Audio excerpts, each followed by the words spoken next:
नमस्कार दोस्तों, स्वागत है एक बार फिर से आप सभी का आपके अपने YouTube channel science by Amit पे। साथियों, अपन लोग अपने इस प्लेटफॉर्म पे साइंस के चैप्टर्स कर रहे हैं जो NCERT प्लस RBSC बेस्ड सारे के सारे चैप्टर अपने हैं। जैसे पीछे अपना जो चैप्टर था, जो केमिकल रिएक्शन वाला चैप्टर था, वो अपना कंप्लीट हो चुका था और हमने लास्ट क्लास के अंदर एक नया चैप्टर स्टार्ट किया था। और उस चैप्टर का क्या नाम है साथियों? एसिड और बेस, यानी कि अम्ल और क्षार। साथियों, अम्ल और क्षार की एक कक्षा अपनी हो चुकी है। कल वाले कक्षा के अंदर हमने सूचकों के बारे में अध्ययन किया था, जो प्राकृतिक सूचक हैं और जो कृत्रिम सूचक हैं उनके बारे में हमने पढ़ा था। आपके समझ में आ गए होंगे सारे के सारे जो सूचक हैं, और आपने याद भी कर लिए होंगे, क्योंकि वहां से एक क्वेश्चन आने की जो है वो पूरी पूरी संभावना रहती है। साथियों, आज की जो कक्षा है वो अपनी रहने वाली है अवधारणाओं से संबंधित, यानी कि कोई पदार्थ अम्ल है या कोई पदार्थ क्षार है, इससे रिलेटेड जो चीजें हैं वो हम अवधारणाओं के द्वारा बताते हैं। जैसे ब्रोंस्टेड लोरी की अवधारणा है, जैसे आर्हेनियस की अवधारणा है, जैसे लुईस की अवधारणा है। वो जितने भी अवधारणाएं हैं उनसे कई बार एक आध क्वेश्चन पूछ लिया जाता है। जैसे लास्ट एक बार ये जो अभी डी ग्रुप का एग्जाम हुआ है उसके अंदर जो लुईस अम्ल का जो एक क्वेश्चन आया था वो अभी पूछा गया है। तो लेटेस्ट क्वेश्चन है वो आते रहते हैं एग्जाम के अंदर। उससे पहले भी आप पीछे के एग्जाम देखोगे तो लुईस अम्ल और लुईस क्षार है, जैसे आर्हेनियस ने क्या कहा है अम्लों के बारे में, तो वैसे वन लाइनर क्वेश्चन भी उससे आ जाते हैं। तो आज की कक्षा के अंदर हम वहीं पढ़ेंगे। साथियों, चलते हैं अपने सेशन की तरफ। और अपना जो पहला सेशन है, यानी कि सबसे पहले हम अपन लोग इसके अंदर क्या देखेंगे साथियों? आर्हेनियस की अवधारणा देखेंगे। आर्हेनियस क्या कहते हैं सुनना। आर्हेनियस ने यह कहा कि मान लो आपके पास ये कोई पात्र है। ये क्या है साथियों? आपके पास कोई क्या है? पात्र है। और उस पात्र के अंदर आपने कोई विलायक ले रखा है, वो कोई भी विलायक हो सकता है। और अपन लोग सार्वत्रिक विलायक के बारे में जानते हैं कि एक जल पानी जो होता है वो क्या है साथियों? सार्वत्रिक विलायक है। ऐसे ही मैंने एक दूसरा पात्र लिया है, उसमें भी आपका सार्वत्रिक विलायक ले रखा है मैंने। ठीक है साथियों, क्या ले रखा है हमने? एक विलायक ले रखा है। और वो जो विलायक है, आपके पास एक एसिड है, आपके पास एक बेस है। मान लेता हूं कि आपने यहां जो इस पात्र में आप डाल रहे हो वो आपके पास अम्ल है, और इस पात्र में डाल रहे हो वो क्या है साथियों? क्षार है। देखना साथियों क्या होगा, इस पात्र में आपने क्या डाला साथियों? एसिड डाला है। बड़े ही ध्यान से समझना इस चीज को आप। और इस पात्र में जो आपने पदार्थ डाला है वो क्या है साथियों? क्षार है, यानी कि आपका बेस है। ठीक। अब देखो क्या होगा साथियों, जो अम्ल होगा, जो क्या होगा आपका अम्ल होगा, वो इस जलीय विलयन के अंदर यानी कि इस विलायक के अंदर क्या देगा साथियों? ये डोनेट करेगा। क्या देगा ये देगा, यानी कि डोनेट लिख देता हूं मैं। ठीक है, क्या करेगा ये डोनेट करेगा। डोनेट यानी कि किसी चीज को देना। ये क्या डोनेट करेगा साथियों? ये H प्लस आयन डोनेट करेगा। ठीक है ना? याद रखना, ये क्या डोनेट करेगा साथियों? ये H प्लस आयन डोनेट करेगा। और H प्लस आयन डोनेट करेगा तो कुछ न कुछ क्या करेगा साथियों? एक्सेप्ट भी करेगा, यानी कि ग्रहण भी करेगा। ठीक है, तो वो ग्रहण क्या चीज करेगा वो एक बार के लिए आप छोड़ दो। अब आप इधर आइए, ये क्या है साथियों? आपके पास बेस है। ये क्या डोनेट करेगा? ये भी बोलेगा कि मेरे को भी डोनेट करने की मन में है, यानी कि मैं भी इसको कुछ न कुछ देना चाहता हूं, मेरा भी दान पुण्य करने का मन है। तो ये बोला कि चल तू एक काम कर, मेरे पास OH की कमी है तो तू OH आयन मेरे को दे दे। ये विलायक ने इस क्षार को बोला कि आप मेरे को क्या दे दो? OH आयन दे दो। और ये विलायक इस अम्ल को बोला कि आप मेरे को H प्लस आयन दे दो। यानी कि किसी विलयन के अंदर एक कोई ऐसा पदार्थ है जो यदि H प्लस आयन देता है, जो यदि क्या देता है? H प्लस आयन देता है, इसका मतलब वो क्या है साथियों? अम्ल है। और यदि एक ऐसा पदार्थ है जो जलीय विलयन के अंदर क्या देता है साथियों? OH आयन देता है। क्या देता है साथियों? OH आयन देता है। वो आपका क्या होता है साथियों? वो आपका होता है क्षार। अब देखना, इस आधार पे यानी कि कोई एक ऐसा क्षार हो सकता है जो OH आयन बहुत अधिक मात्रा में डोनेट करे, यानी कि एक ऐसा OH आयन भी, एक ऐसा क्षार हो सकता है जो ये बोलता है कि मेरे पास OH आयन बहुत सारे हैं, तो आप कितने भी ले लो कोई फर्क नहीं पड़ेगा। लेकिन कुछ एक क्षार ऐसे होते हैं, मेरे जैसे गरीब प्राणी होते हैं, वो बोले कि सर मर पड़ गए मैं तो एक दो OH आयन दे इसका, बाकी ज्यादा हमारी हिम्मत को नहीं। तो इसका मतलब ये है कि ये एक या दो दे सकते हैं। तो इस आधार पर भी ये दो टाइप से डिवाइड हो जाते हैं साथियों। किस किस में डिवाइड हो जाते हैं? ये हो जाते हैं साथियों स्ट्रॉन्ग बेस, यानी कि मैं शॉर्ट में लिख रहा हूं, आपको मैं बता रहा हूं। स्ट्रॉन्ग बेस यानी कि प्रबल क्षार, स्ट्रॉन्ग यानी प्रबल, बी यानी बेस यानी क्षार। यहां पे साथियों हो जाएगा क्या आपका वीक बेस यानी कि कमजोर यानी कि दुर्बल क्षार, यानी कि बिल्कुल मेरे जैसे दुबले पतले। तो वीक बेस दुर्बल क्षार, स्ट्रॉन्ग बेस प्रबल क्षार, लिख लेना नीचे हिंदी में प्रबल क्षार और दुर्बल क्षार। ठीक है, अब आप आइए इधर। इधर भी ये जो डोनेट इसने किया है, तो ये भी भाई कुछ एक एसिड ऐसे होंगे जो बोलेंगे हमारे पास तो बहुत सारे H प्लस आयन है, और कुछ एक ऐसे होंगे जो बोलेंगे हमारे पास तो बहुत ही कम मात्रा में है। इसका मतलब इस आधार पर भी ये वाले भी दो टाइप से डिवाइड हो जाएंगे साथियों। ये भी बोलेंगे कि हम भी स्ट्रॉन्ग एसिड हैं और हम भी वीक एसिड हैं। तो मैंने यहाँ पे स्ट्रॉन्ग एसिड और वीक एसिड शॉर्ट में लिखा है, आप समझ जाएंगे शायद। देखो, डोनेट करेगा तो डोनेट करने के आधार पे दो प्रकार के, यानी कि या तो प्रबल अम्ल होंगे या दुर्बल अम्ल होंगे। ये डोनेट कर रहे हैं OH आयन, तो ये प्रबल क्षार हो सकते हैं, दुर्बल क्षार हो सकते हैं। क्षार जलीय विलयन में OH आयन देते हैं, अम्ल जलीय विलयन में H प्लस आयन देते हैं। इतनी बात समझ में आ गई, यहां तक कहानी क्लियर है। अब आगे सुनो। अब ये जो OH आयन है, मैंने इसको दो जगह इसलिए लिखा है ताकि आपके अच्छे से समझ में आए। देखो, ये OH आयन इसने दिया है, दिया किसको है? तो आप बोलेंगे सर अंदर कोई ना कोई एक ऐसा प्राणी बैठा है जिसको ये OH आयन जाके पकड़ा के आए कि भैया तू ये ले। भाई अगर ये देगा तो किसको देगा? यानी कोई तो आगे होना चाहिए ना प्राणी। तो आगे कोई ना कोई बैठा होगा, आगे जो बैठा होगा, आगे जो बैठा होगा वो कौन होगा साथियों? वो होगा आपका एसिड। इधर आगे कौन बैठा होगा साथियों? एसिड बैठा होगा। ये H प्लस आयन दे रहा है तो आगे कौन बैठा होगा साथियों? कोई ना कोई क्षारीय पदार्थ आगे बैठा होगा कि भाई इनकी देखो अम्ल और क्षार की आपस में मिली भगत है। तीसरा इसके अंदर कोई, तीसरे का कोई लेना देना नहीं है, आपसी मिली भगत है इनकी। ये अगर कोई चीज डोनेट करता है तो ये वाला एक्सेप्ट कर रहा है, ये वाला कुछ दे रहा है तो ये वाला एक्सेप्ट कर रहा है। अपने को सिर्फ गुमराह किया जा रहा है, अपने को बना रहे हैं बस, है ना। अपने माथे पे पता नहीं ये समझ रहे हैं कि पता नहीं क्या लिखा हुआ है। देखो, इधर क्या बैठा होगा? एसिड बैठा होगा। इधर क्या बैठा होगा साथियों? बेस बैठा होगा। ठीक है ना। अब देखो, यानी कि कहने का मतलब ये होगा कि ये H प्लस आयन दे रहा है, किसको दे रहा है? बेस को दे रहा है, क्षार को दे रहा है। तो एक परिभाषा आपकी यहां से एक्स्ट्रा और आ जाएगी, सुनना ध्यान से। जो विलियन से H प्लस आयन लेता है, अब ये दे किसको रहा है? भाई इसने तो H प्लस दे दिया, तो लिया किसने है? तो H प्लस आयन बेस ने लिया है। इसका मतलब H प्लस आयन लेने वाला, H प्लस आयन लेने वाला, एक्सेप्ट करने वाला क्या हो जाएगा साथियों? तो आप बताएंगे क्षार हो जाएगा।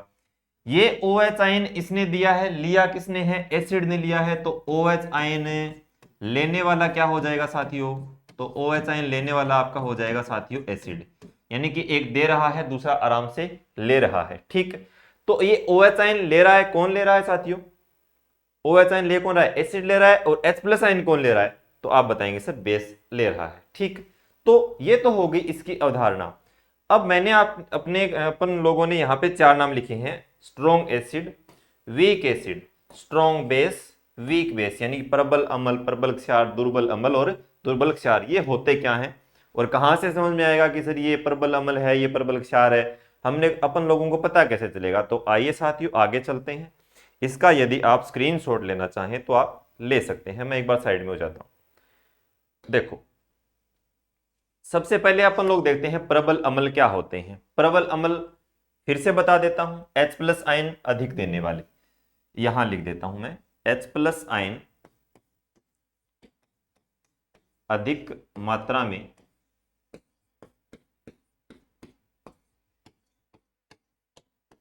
डोनेट करने वाले, यानी कि देने वाले। ठीक है, अब चलिए साथियों आगे। यहां पे देखो साथियों HCl है, तो आप इसका नाम जानते हैं हाइड्रोक्लोरिक एसिड। फिर भी यहां पे लिख देता हूं आपके लिए, इसका नाम होता है साथियों क्या? हाइड्रो। इसके बारे में अपन लोग आगे पूरी चर्चा करेंगे, इसको क्या कहते हैं, सोरे का अम्ल, नमक का तेजाब, वो वाली बातें वो हम आगे जब अकार्बनिक एसिड पढ़ेंगे वहां इनके बारे में पूरा जिक्र करेंगे। एक बार हम अवधारणाएं पढ़ रहे हैं, ठीक है ना। तो आप कहीं ये बोल दो कि सर इसके बारे में आपने पूरा नहीं बताया। देखो, इसको बोलते हैं साथियों नाइट्रिक अम्ल। एक बार आप इनके नाम याद रखो, आगे ये फिर से आएंगे, ठीक है ना। टेंशन लेने वाली कोई बात नहीं है। H2SO4 जो अम्लों का राजा है अपना, सल्फ्यूरिक एसिड इसे बोलते हैं। नाम इसलिए बता रहा हूं ताकि आपके थोड़े थोड़े याद हो जाए। HNO2 इसे बोलते हैं साथियों नाइट्रस एसिड। ये आप लिख लेना नीचे वाले, शायद क्या पता आगे आए या न आए।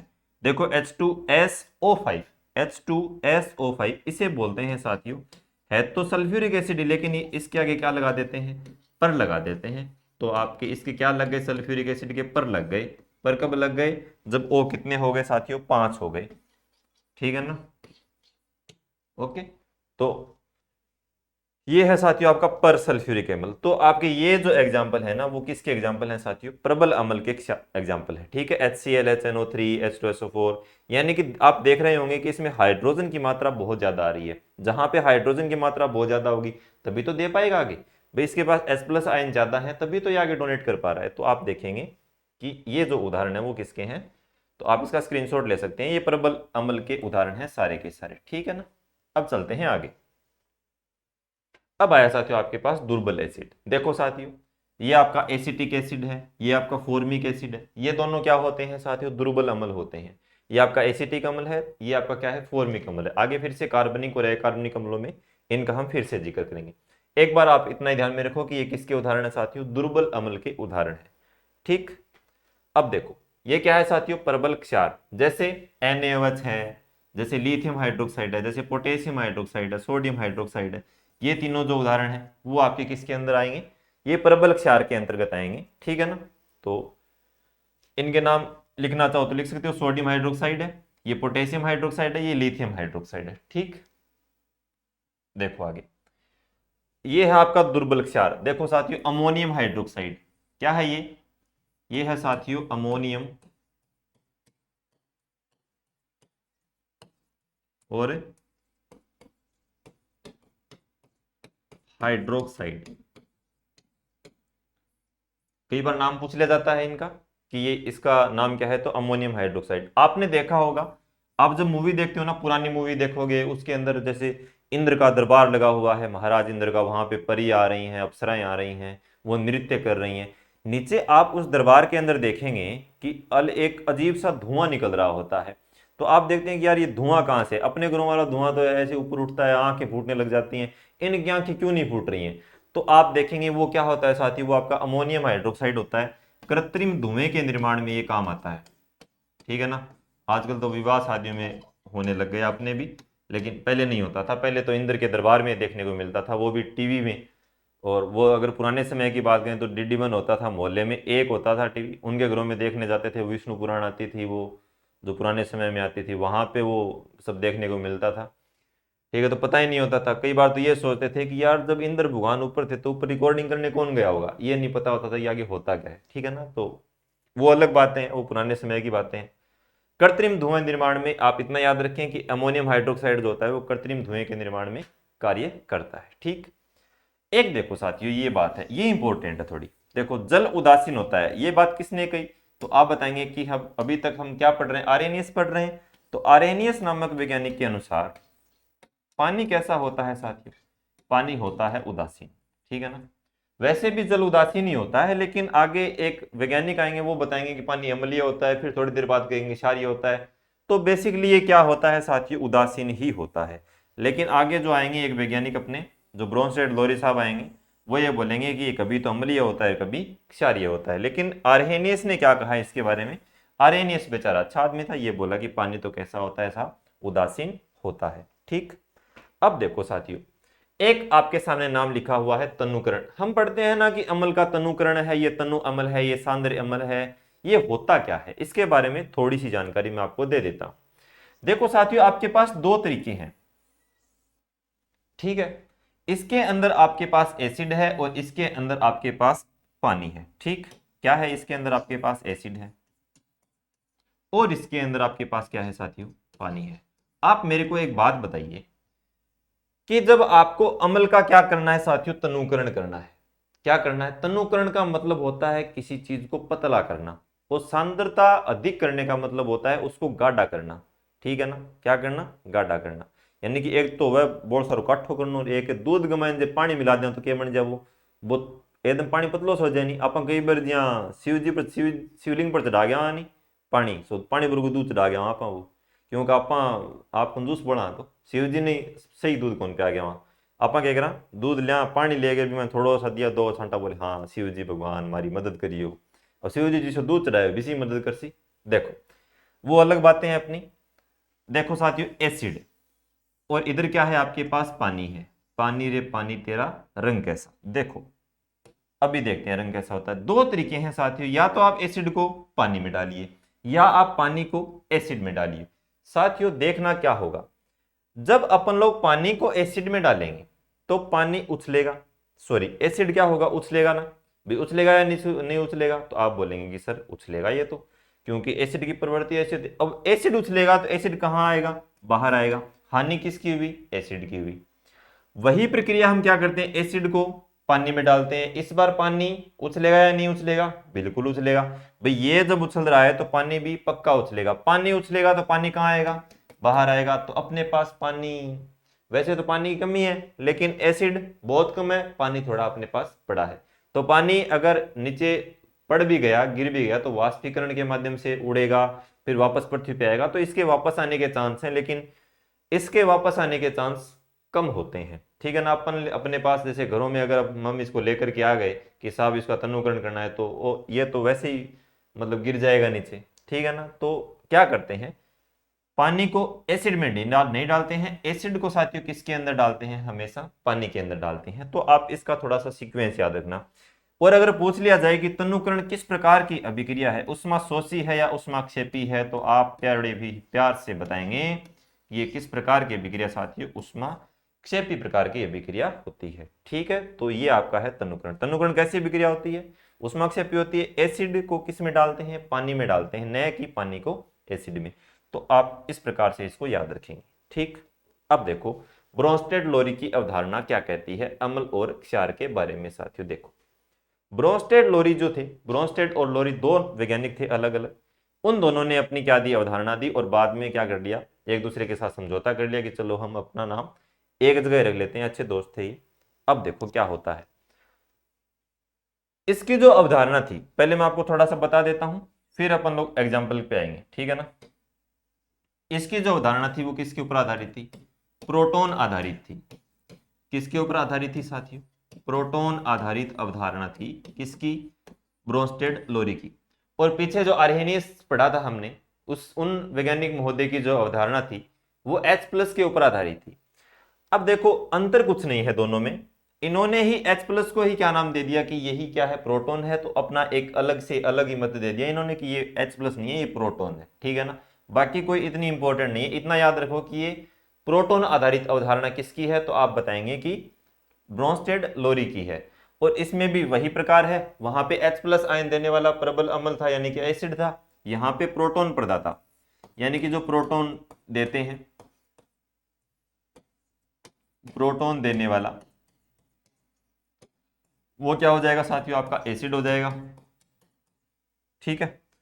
और प्रोटॉन लेने वाला यानी कि जो पदार्थ प्रोटॉन लेगा वो क्या हो जाएगा साथियों, आपका क्षार हो जाएगा यानी कि आपका बेस हो जाएगा। ठीक।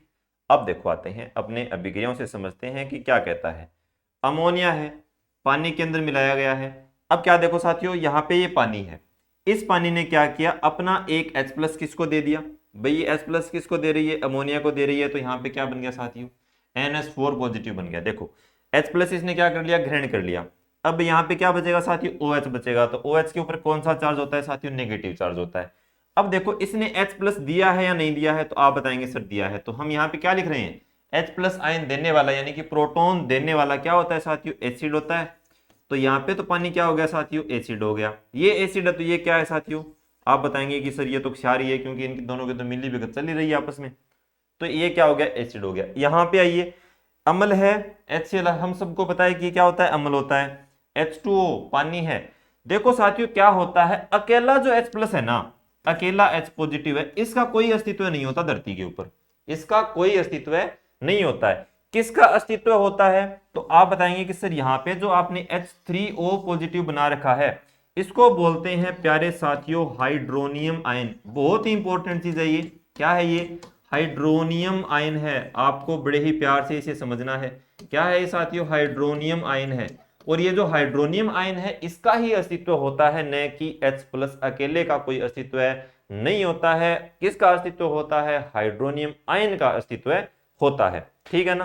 तो ये अपना अस्तित्व बनाए रखने के लिए HCl से क्या ले लेगा साथियों? एक H से ले लेगा और क्या बना देगा? H3O पॉजिटिव बना देगा और Cl- आपका क्या रह जाएगा साथियों? अकेला रह जाएगा। अब देखो इसने H+ लिया है या दिया है? तो आप बोलेंगे सर लिया है। लिया है इसका मतलब ये क्या हो गया साथियों? ये तो हो गया आपका क्षार, और ये क्या हो गया साथियों? आपका अम्ल हो गया। तो देखो यहाँ पे तो पानी कैसा था? अम्लीय था। यहाँ पे पानी कैसा है? क्षारीय है। इसका मतलब ब्रोंस्टेड लोरी के अनुसार अम्ल सॉरी पानी जो है वो कभी कभी तो क्या होता है? अम्लीय होता है, और कभी कभी क्या होता है साथियों? क्षार होता है। समझ में आया या नहीं आया? फिर से देखो, यहाँ पे कैसा है? एसिडिक है। यहाँ पे कैसा है? ये बेस है, क्षारीय है। तो पानी कभी तो क्या है? अम्लीय है, कभी क्या है? क्षारीय है। लेकिन आर्हेनियस ने क्या बताया पानी के बारे में कि पानी कैसा होता है? उदासीन होता है। ये क्या कह रहा है पानी के बारे में? कभी अम्लीय, कभी क्षारीय, कभी खट्टा, कभी तीखा, कभी कड़वा। तो ये जो चीजें हैं वो आपको समझनी है। ठीक है ना? अब देखो साथियों, इसके बारे में एक क्वेश्चन अभी भी वीडियो के एग्जाम में आया था कि पानी के ऊपर जो तेल है वो तैरता है, इसका रीजन क्या है? तो अपन लोगों को ये पता है कि पानी के ऊपर तेल जो है वो इसलिए तैरता है क्योंकि तेल क्या होता है साथियों? हल्का होता है। पानी क्या होता है? भारी होता है। लेकिन क्या हुआ साथियों? ये तो था पुराने टाइप का क्वेश्चन। इस बार अगले ने दिमाग लगा के थोड़ा सा क्वेश्चन को घुमा दिया कि बताइए पानी ध्रुवीय होता है, तेल ध्रुवीय होता है, क्या होता है? तो आप बड़े ही ध्यान से समझेंगे इस चीज को। पानी जो होता है वो क्या होता है साथियों? पानी एक प्रकार का आपका होता है साथियों ध्रुवीय विलायक। कैसा होता है? इसके ऊपर अपना जो वीडियो की जो आंसर की है अपने चैनल के ऊपर पड़ी है पीछे, वहां जाकर के देख के आए, वहां मैंने इसके बारे में पूरा बता रखा है। ध्रुवीय विलायक होता है। क्या होता है साथियों? ये ध्रुवीय विलायक होता है। हाइड्रोजन और हाइड्रोजन के बीच में एंगल बनता है। जैसे तो पानी है साथियों, H2O के ऊपर एक दिन हम पूरी क्लास ले लेंगे आपकी, क्योंकि वहां पे बहुत सारी चीजें आपको बतानी है। इसका बंद कोण है, इसकी जो बंद की लेंथ है वो है, फिर कठोर जल कैसा होता है, मृदु जल कैसा होता है, उसकी कठोरता को दूर करने के उपाय क्या क्या हैं। ठीक है ना? तो पानी जो है वो कितने तरीके से अशुद्ध हो सकता है, कब अपने को क्या डालना है, वो सारी चीजें हैं। वैसे पूरी क्लास इसके ऊपर अपने अपने लोगों की रहेगी, और वो सारी जो बातें हैं वो अपन लोग एक दिन एक्स्ट्रा कर लेंगे। ठीक है ना? पानी के बारे में एक दिन अपन लोग पूरी जानकारी ले लेंगे। आप यहाँ पे इतना याद रख लें कि पानी कैसा होता है साथियों? ध्रुवीय विलायक होता है, इस कारण तेल इसके अंदर नहीं मिल पाता है। ठीक है, चलते हैं साथियों आगे। अब है अपनी लुईस की अवधारणा। लुईस की अवधारणा क्या है? इंपॉर्टेंट अवधारणा है। यहां से डायरेक्ट कई बार बहुत बार क्वेश्चन आता है। इन्होंने जो सिद्धांत दिया था वो क्या था साथियों? लोन पेयर सिद्धांत था, अयुग्मित इलेक्ट्रॉन का सिद्धांत था। और इसके बारे में इन्होंने क्या कहा कि जो क्या करते हैं साथियों? इलेक्ट्रॉन डोनेट करते हैं। इलेक्ट्रॉन क्या करते हैं साथियों? डोनेट कर देते हैं, दान कर देते हैं। वो तो क्या होते हैं साथियों? आपके क्षार होते हैं। इस बार दान करने वालों में नंबर किसका है साथियों? क्षार का है, क्योंकि वो पीछे बोल रहे थे कि अमल बोले सबसे बड़े दानवीर तो हम हैं। फिर ब्रोंस्टेड लोरी ने बताया कि सबसे बड़े दानवीर तो आपके अमल होते हैं। लेकिन यहाँ पे लुईस महोदय आए, बोले नहीं साहब, हमारे वाले क्षार भी होते हैं, आपको पता नहीं है। तो क्षार भी क्या दे रहे हैं साथियों? इलेक्ट्रॉन दे रहे हैं। इलेक्ट्रॉन दे रहे हैं, तो अब बोलो साथियों हम इलेक्ट्रॉन लेगा कौन? तो इलेक्ट्रॉन एक्सेप्ट करने वाले, इलेक्ट्रॉन लेने वाले कौन हो जाएंगे साथियों? इस बार आपके अमल हो जाएंगे। तो इस बार अमल ले रहे हैं और क्षार क्या कर रहे हैं? दे रहे हैं। देखो अयुग्मित इलेक्ट्रॉन सिद्धांत देखो साथियों। अब अगर आपने वो पॉजिटिव नेगेटिव वाला कॉन्सेप्ट बड़े ही ध्यान से समझा था तो ये सारी चीजें आप लोगों के लिए नॉर्मल हो जाएंगी। मैंने पिछली कक्षा के अंदर बताया था आपको, जो अपन लोग केमिकल रिएक्शन जब पढ़ रहे थे तब अपन लोगों ने पॉजिटिव नेगेटिव का जिक्र किया था कि ये पॉजिटिव और नेगेटिव यहाँ पे है तो क्यों है, रीजन क्या है, पूरा अपन लोगों ने डायग्राम उसका समझा था। देखो ये जो सोडियम है इसके ऊपर एक पॉजिटिव चार्ज है, मैग्नीशियम के ऊपर 2 पॉजिटिव है, कैल्शियम के ऊपर 2 पॉजिटिव है। आप बता सकते हैं साथियों कि अगर इसके ऊपर एक पॉजिटिव है तो ये कितने नेगेटिव ले सकता है? तो आप बताएंगे सर ये एक नेगेटिव ग्रहण कर सकता है। मतलब इन तीनों की किसकी क्षमता है साथियों? इलेक्ट्रॉन ग्रहण करने की क्षमता ये रखते हैं तीनों के तीनों। अगर ये इलेक्ट्रॉन ग्रहण करने की क्षमता रखते हैं और ये क्या रखते हैं साथियों? इलेक्ट्रॉन, तो इनके पास एक्स्ट्रा आपको दिख रहा है ना, नेगेटिव चार्ज इसके ऊपर भी है, नेगेटिव चार्ज इसके ऊपर भी है। तो ये क्या कर सकते हैं साथियों? इलेक्ट्रॉन डोनेट कर सकते हैं। क्या कर सकते हैं साथियों? ये इलेक्ट्रॉन दे सकते हैं। अब अगर ये इलेक्ट्रॉन दे सकते हैं तो इनको क्या बोलेंगे, और ये अगर इलेक्ट्रॉन ग्रहण कर सकते हैं तो इनको क्या बोलेंगे। वहां देखिए इलेक्ट्रॉन देने वाले क्या है साथियों, क्षार हैं। तो यहाँ पे इलेक्ट्रॉन देने वाले हैं तो ये तो क्या हो जाएंगे साथियों, लुईस क्षार हो जाएंगे। कौन से क्षार होंगे, ये लुईस क्षार होंगे। और ये अगर इलेक्ट्रॉन ग्रहण कर सकते हैं तो साथियों ये कौन हो जाएंगे, ये हो जाएंगे आपके लुईस अम्ल हो जाएंगे। तो आप बता सकते हैं कि जितने भी धनायन है, जितने भी क्या है धनायन है, वो क्या होते हैं, लुईस एसिड होते हैं। जितने भी ऋणायन होते हैं वो क्या होते हैं साथियों, लुईस क्षार होते हैं। ये बात आपके समझ में आई या नहीं, पल्ले पड़ी या नहीं पड़ी, ठीक है पड़ गई होगी। चलते हैं आगे। ये कुछ एक एग्जाम्पल हैं जो बार बार परीक्षाओं में रिपीट होते हैं, तो वो हैं देखो NH3 है, इसके ऊपर अयुग्मित इलेक्ट्रॉन है, तो इलेक्ट्रॉन क्या हो जाएंगे, ये डोनेट हो जाएंगे। तो ये इलेक्ट्रॉन डोनेट हो जाएंगे तो ये क्या हो जाएगा साथियों, लुईस क्षार हो जाएगा। इसके ऊपर अयुग्मित इलेक्ट्रॉन है, आपको सिर्फ और सिर्फ अयुग्मित इलेक्ट्रॉन देखने हैं। इसके ऊपर अयुग्मित इलेक्ट्रॉन है तो ये भी क्या हो जाएगा साथियों, आपका लुईस क्षार हो जाएगा। ठीक है, तो आप डायरेक्ट ये जो 3 4 एक एग्जाम्पल है बार बार यही रिपीट होते हैं परीक्षाओं में, तो आप इन्हीं को याद रखें। ये क्या है साथियों, H2O है, इलेक्ट्रॉन डोनेट कर देगा तो ये भी क्या हो जाएगा, लुईस क्षार। और अगर साथियों इसका कोई क्वेश्चन आता है, लुईस का अगर कोई क्वेश्चन आता है तो वो हमेशा लुईस क्षार से ही मैक्सिमम मैक्सिमम जो क्वेश्चन आता है वो आपका किससे आता है, लुईस क्षार से ही आता है। ठीक है ना। यहाँ पे जैसे H2S है, अयुग्मित इलेक्ट्रॉन है, तो ये भी क्या हो जाएंगे, डोनेट हो जाएंगे, तो ये भी क्या बन जाएगा, लुईस क्षार बन जाएगा। ये HF है साथियों, HF डिलक्स मोटरसाइकिल जो आती है, हाइड्रोजन फ्लोराइड है, ये भी क्या कर देगा, डोनेट कर देगा। वो नहीं है, ये दूसरा है, ठीक है ना, हाइड्रोजन फ्लोराइड है ये। कभी बोल दो सर HF डिलक्स बताया था आपने। तो ये भी क्या कर देगा साथियों, लुईस से क्षार हो जाएगा, क्योंकि ये इलेक्ट्रॉन क्या कर देगा, डोनेट कर देगा। साथियों ये जो HF होता है ना, इसके अंदर एक क्षमता पाई जाती है, ये ग्लास को घोलने में सक्षम होता है। किसको, ग्लास को, यानी कि जो आपका कांच आता है उसको घोलने के लिए किसका उपयोग करते हैं, तो आप बताएंगे कि सर HF का ही प्रयोग करते हैं। ठीक है साथियों, तो आज की जो अपनी कक्षा थी वो थी तीनों अवधारणाओं को लेकर के। आपको ये कक्षा कैसी लगी और आपकी कितना आज समझ में आया, आप ये जरूर बताएंगे। ठीक है ना। और आगे जो अपना रहने वाला है, इसके बाद अपन लोग कार्बनिक अम्ल, अकार्बनिक अम्ल के बारे में अपनी पूरी चर्चा रहने वाली है साथियों। और उसके बाद जैसे ही चैप्टर कंप्लीट होता है वैसे ही हम इस चैप्टर के क्या करेंगे, क्वेश्चंस करेंगे। हो सकता है इसके अंदर आपको थोड़ी बहुत चीज़ें हो सकता है ऊपर नीचे हो, जैसे समझ में नहीं आया हो तो आप ज़रूर बताएंगे सर यहाँ पे ये कमी रह गई, क्योंकि कंप्लीट मैन तो साथियों कोई नहीं है, मैं भी परिपूर्ण तो नहीं हूँ ना। ठीक है ना, ऐसा तो नहीं है कि मेरे को सब कुछ आता ही आता है। अगर बात करें कंप्लीट मैन की, तो आज तक कंप्लीट मैन तो आप सबको पता है कि एक ही हुआ है, और वो है अपने कान्हा जी। जो भगवान श्री कृष्ण हैं वो ही आज तक सिर्फ और सिर्फ कंप्लीट मैन हुए हैं, यानी कि पूर्ण इंसान जो हैं धरती लोक पे रह करके सिर्फ वही हुए हैं।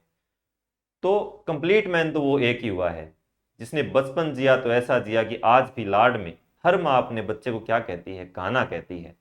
जिसने जवानी जी तो ऐसी दी कि आज भी जो प्यार में पागल लड़का होता है उसको बोलते हैं कि तुम तो बड़ा कन्हैया बना फिरता है रे।